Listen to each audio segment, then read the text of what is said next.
le sokathar pin sokathar kan nei tak awangin so thing hun tur hai gan vat thon ani a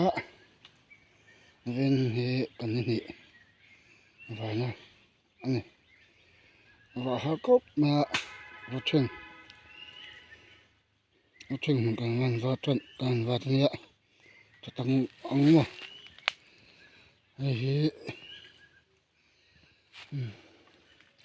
chuyên cắt nó về và cần tôm này tôi là mình tôm cho mình cắt và cho làm và tổ này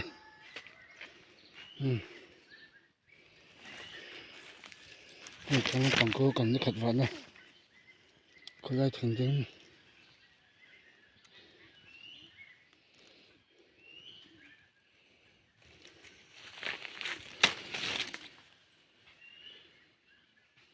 và thành tiếng thằng nó bằng cô cần nó cắt vào này nhá mình cần nó vào này nhá sọt là khớp máy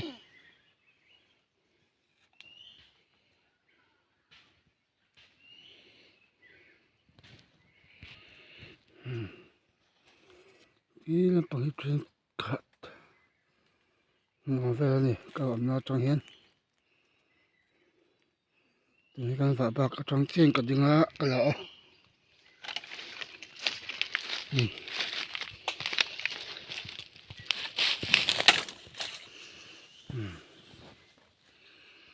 nó不能退了别个嘛mà đi lâu và tôi này sọt bộ cốp mà đi chỗ chân và sọt hôm nọ một tí lần lệ còn tung đòn nha